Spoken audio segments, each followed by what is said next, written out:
the game. Today we are heading to another bus park.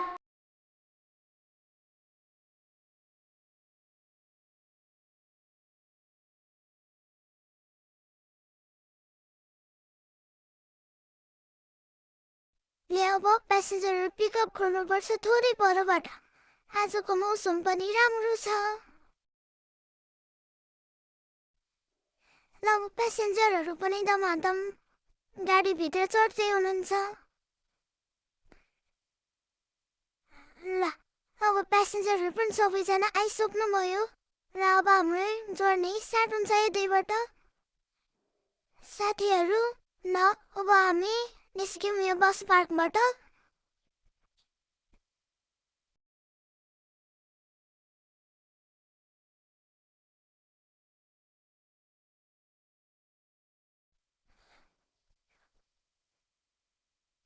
Talking about the first experience in my life, मेरो चाहिँ first night बस ride भनेको हामी झापा जाँदाखेरि हो। पाँचपोखरीमा गएको थियौँ। मलाई चाहिँ पहिलादेखि नै नाइट बसहरू धेरै मन पर्थ्यो र म यही एयर मात्र नाइट बस चढेको र मलाई यो गेम पनि त्यही बेलादेखि धेरै मन पर्न थालेको हो। अब रियल लाइफमा ड्राइभिङ गर्न त आउँदैन, लाइसेन्स पनि छैन। यो गाडी चाहिँ म राम्रैसँग चलाउन सक्छु।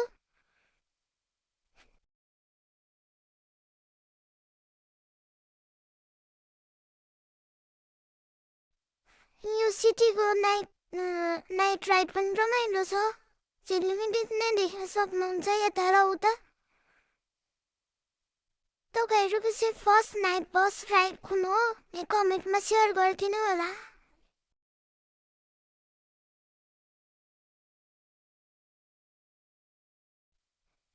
Talking about the first ride, मेरो चाहिँ एक्सपिरियन्स भनेको पाँचपोखरीमा थियो फर्स्ट, र त्यो एकदमै राम्रो थियो। कम्फर्टेबल सिट, बस एकदमै सफा र नयाँ नयाँ लन्च भएको बसमा हामी जानु पाएको हो।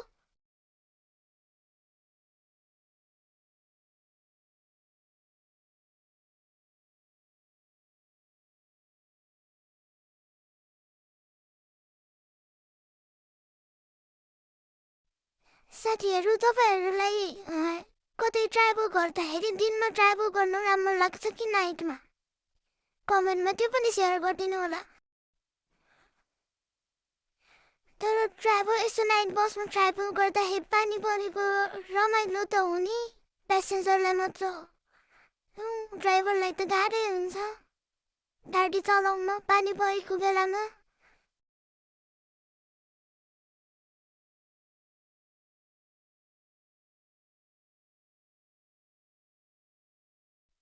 यतिको जाम परिहालेछ,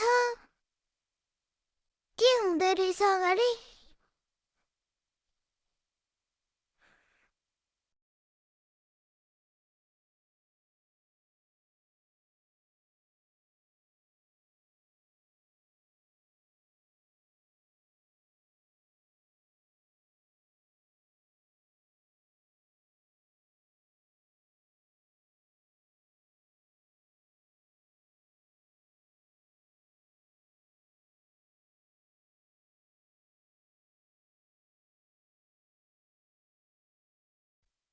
तपाईहरूले पनि आफ्नो फर्स्ट एक्सपिरियन्सहरू अथवा आफूले मन लागेको कुराहरू कमेन्ट बक्समा सेयर गर्नु होला। म नेक्स्ट भिडियोमा हजुरहरूको कमेन्ट पनि पढ्नेछु। झन्डै एक्सिडेन्ट भएको।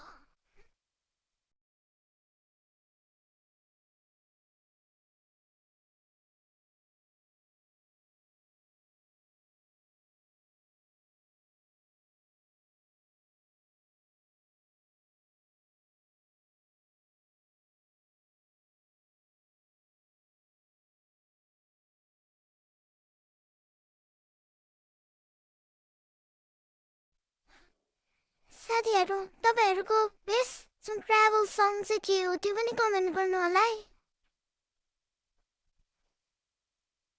यस्तो बसमा त पुरानो नेपाली गीतहरू सुन्दै जान चाहिँ मलाई चाहिँ रमाइलो लाग्छ। तपाईँहरूको विचार पनि सेयर गर्दिन होला है त ढिलो भइसक्यो कतिखेर पुग्ने हो मलाई त भोकै लाग्न थालिसक्यो यो बाटो पनि कति लामो रहेछ हुन त यो इन्डोनेसियाको गेम हो तर बाटोहरू हेरेर त नेपालको तराईतिरको बाटो जस्तो छ पूर्व जाने त्यही सम्झेर भयो नि अब भनेर खेल्दै आफ्नो एक्सपिरियन्सहरू सुनाउँदैछु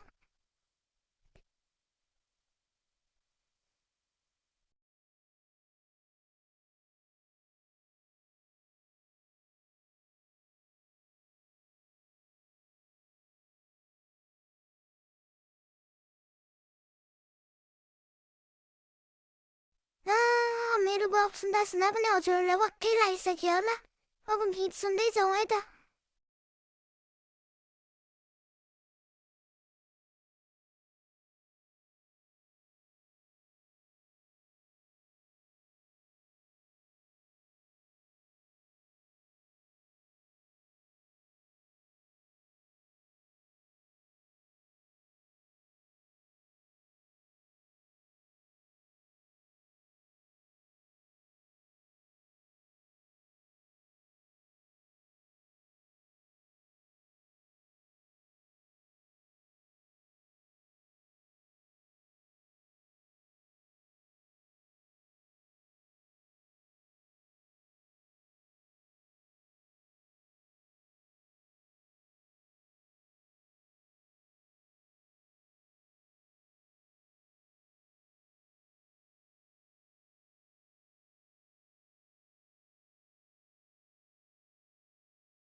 ल यो कता पुगेछौँ हामी जङ्गलको बाटो जस्तो अँध्यारो छ केही देखिँदैन ल ल एक्सिडेन्टै पो भयो जस्तो छ त ठोकिएछ नि गाडी त यत्रो ठुलो पृथ्वीमा यस्तो साना साना एक्सिडेन्टहरू त भइ नै राख्छ तर रिक्स लिन चाहिँ गाह्रै हुन्छ आफ्नो मात्र ज्यान जोगाएर भएन आफूसँगै बसेको 42, 43 कतिजना अट्छ यो बसमा सबैजनाको सेफ्टी हेर्नै पर्छ तर मलाई त केही छैन भन्छ इन्सुरेन्स गरेको छँदैछ तर इन्सुरेन्स गरेको भन्दैमा रिक्स अथवा जे पाए त्यही गरी गाडी चलाउनु त भएन ल अब म थोरै बोल्छु र मेरो फोकस सबै यो ड्राइभिङमै हुन्छ है त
र अब थोरै टाइममा हामी बस स्टप पुग्दैछौँ। हाम्रो स्टेसन चाहिँ आई थिङ्क पेकानबारू हो। नाम पनि पढ्नै आउँदैन। हामी चाहिँ पेकानबारू पुग्यौँ। हाम्रो स्टेसन झापुरा हो कि जस्तो लाग्छ मलाई चाहिँ।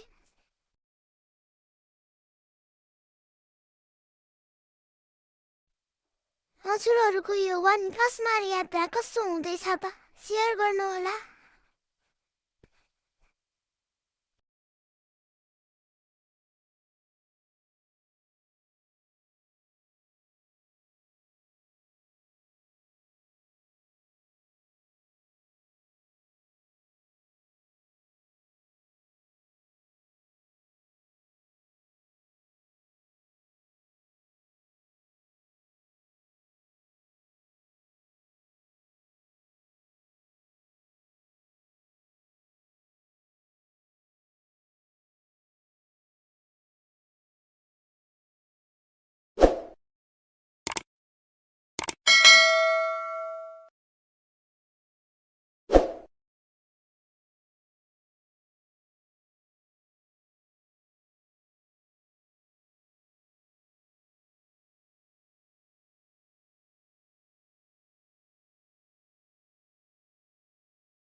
ल हामी बल्ल आइपुग्यौँ बस पार्कमा। अब यहाँ फ्रेस भएर खाजा नास्ता के खाने हो खाएर अनि हामी फेरि हाम्रो जर्नीतिर लाग्नेछौँ। त्यो चाहिँ अब नेक्स्ट भिडियोमा आउँछ। त्यसको लागि तपाईँले हाम्रो च्यानल लाइक सेयर सब्सक्राइब गर्नुपर्ने हुन्छ। हजुरहरूको यात्रा शुभ रहोस्। बाई।